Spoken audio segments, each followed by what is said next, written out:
दोस्तों, रिया अपने मम्मी सुमन और पापा विनोद के साथ दिल्ली में रहती थी। वो हर साल अपने मम्मी पापा के साथ गर्मियों की छुट्टियों में ननिहाल जाती थी। उसका ननिहाल अलीगढ़ ज़िले में है। एक बार की बात है, रिया के स्कूल की छुट्टियां पड़ चुकी थीं। रिया और सुमन ननिहाल जाने के लिए तैयार थे। सुमन रिया की माँ थी। विनोद को ऑफिस में काफ़ी काम होने की वजह से शाम को छुट्टी मिल पाई थी। दिन ढल चुका था। सुमन ने कहा, अब रहने दो, अब जाने का कोई समय नहीं है। सुबह होते ही हम अलीगढ़ के लिए निकल जाएंगे। इस पर विनोद जी ने कहा, हमारे पास खुद की कार है, दिन ढल गया तो क्या, हमें कौन सा दूसरी गाड़ी बदलनी है।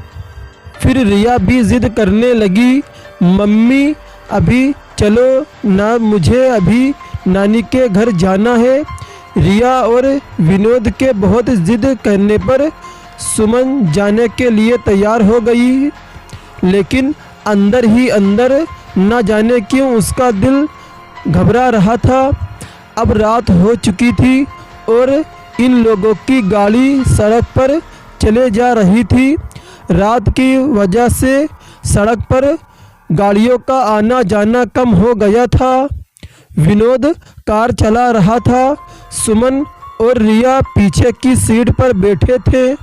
जिस गांव में उन्हें जाना था वो गांव अलीगढ़ से करीब 20 किलोमीटर दूरी पर था। फिर वो लोग अलीगढ़ पहुंच चुके थे। आगे का रास्ता कच्चा और सुनसान था। वहां कोई आता जाता नहीं था। गाड़ी अब कच्चे रास्ते पर चले जा रही थी। थोड़ी ही देर चलने पर गाड़ी अचानक से रुक गई।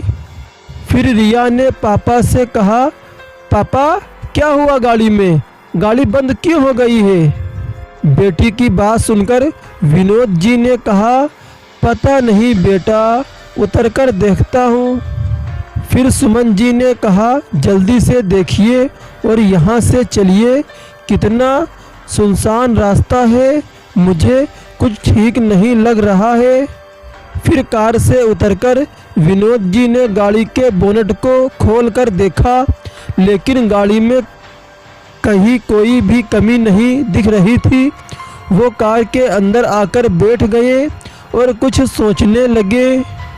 तभी सुमन जी ने कहा, क्या हुआ, चलिए ना। विनोद अभी भी कुछ सोच रहे थे। फिर सुमन ने रिया के पापा के कंधे को पकड़कर जोर जोर से हिलाया और कहा, क्या हुआ, क्या हुआ, सोचने में क्या सोच रहे हो, जल्दी चलिए यहाँ से, मुझे बहुत अजीब सा महसूस हो रहा है। यहाँ एक तो सुनसान रास्ता, ऊपर से रात, जल्दी चलिए। अब विनोद जी ने कहा, मैं ये सोच रहा हूँ कि गाड़ी में कोई खराबी नहीं है, फिर गाड़ी रुक क्यों गई है। देखिए, पता नहीं गाड़ी स्टार्ट हो जाए तब। फिर विनोद जी ने गाड़ी स्टार्ट करने के लिए चाबी घुमाई और गाड़ी एकदम से स्टार्ट हो गई। अब कार दोबारा उस रात के अंधेरे को चीरते हुए फिर अलीगढ़ से आगे बढ़ने लगी। अभी थोड़ी ही दूर कार चली थी कि रिया एकदम से चिल्लाई, मम्मी। अपनी बेटी की बात सुनकर एकदम से विनोद जी ने कार को रोका। दोनों मम्मी पापा रिया से कहने लगे कि क्या हुआ बेटा, चीखी क्यों। इस पर रिया ने कहा, पापा पापा, मुझे ऐसा लगा जैसे हमारी कार के नीचे एक आदमी और औरत आ गए हैं और वो कुचल गए हैं, और वो औरत बहुत से भयानक रूप में थी। उसका चेहरा बहुत ही डरावना था और वो आदमी ऐसा लगता था जैसे वो कोई भूत है। रिया की बात सुनकर विनोद जी ने कहा, नहीं बेटा, ऐसा कुछ भी नहीं है। अगर वो औरत या आदमी हमारी कार के नीचे आते तो हम लोग ज़रूर जानते। फिर विनोद जी ने कहा, नहीं बेटा, ऐसा कुछ भी नहीं है, और वैसे भी रात बहुत हो चुकी है, मुझे नहीं लगता ऐसे में इस रास्ते पर हमारे अलावा कोई और भी होगा। दोस्तों, रिया की आंखें डर से फटी हुई थी और वो कह रही थी, नहीं पापा, नहीं पापा, अभी मैंने देखा है उस चुड़ैल और उस भयानक भूत को। सुमन ने कहा, गाड़ी थोड़ी सी तेज़ चलाइए। गाड़ी की रफ्तार विनोद ने तेज़ कर दी। तभी कार के शीशे में विनोद को एकदम एक डरावना चेहरा दिखाई दिया। उस डरावने चेहरे को देखते ही विनोद का हाथ स्टीयरिंग से एकदम से छूट गया, क्योंकि विनोद जी उस चेहरे को देखकर इतना डर ही गए थे कि उनका अपने ऊपर कोई बस नहीं चल रहा था। फिर गाड़ी का स्टीयरिंग उनके हाथ से छूट गया। फिर इधर उधर गाड़ी चलने लगी। जैसे तैसे करके विनोद ने अपने आप को और गाड़ी के संभालते हुए रोक दिया। सामने एक चुड़ैल और एक भूत दिखाई दिया जो गाड़ी रोकने का इशारा कर रहे थे, लेकिन विनोद ने गाड़ी नहीं रोकी, बल्कि गाड़ी की रफ्तार और तेज़ कर ली, क्योंकि अभी तक तो वो रिया की बात पर विश्वास नहीं कर रहे थे। और अचानक से उन दोनों को ऐसे कार के सामने आना और लिफ्ट मांगना सुमन और विनोद को डर से भर देने के लिए काफ़ी था। विनोद तो पसीने से लथपथ गाड़ी को अंधाधुंध रफ्तार में भगाए जा रहे थे।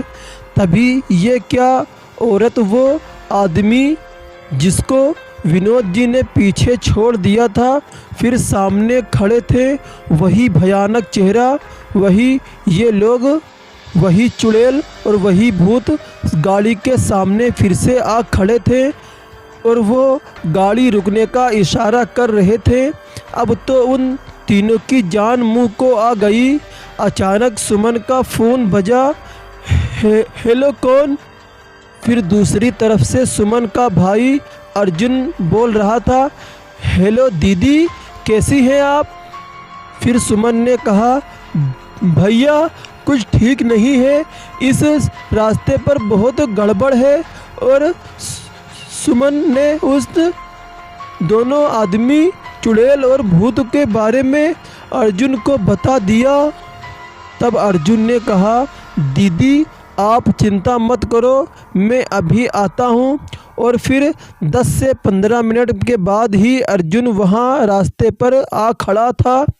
विनोद ने गाड़ी रोकी और कहा, अच्छा हुआ अर्जुन भाई तुम आ गए, पता नहीं क्या हो रहा था हमारे साथ, कुछ समझ ही नहीं आ रहा था।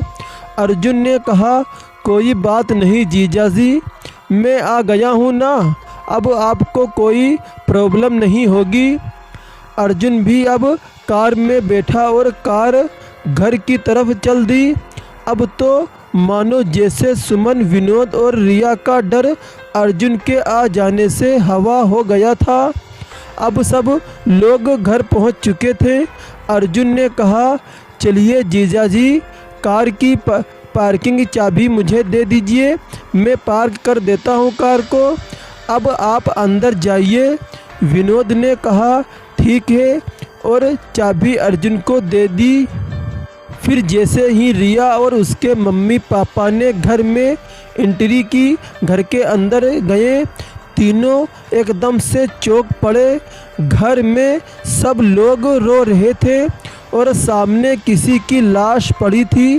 ये देख सुमन और विनोद दंग थे कि क्या हुआ है घर में, और हमें अर्जुन ने कुछ बताया भी नहीं। फिर सुमन की मां ने रोते हुए सुमन से कहा, बेटा तेरा भाई अर्जुन अब इस दुनिया में नहीं रहा।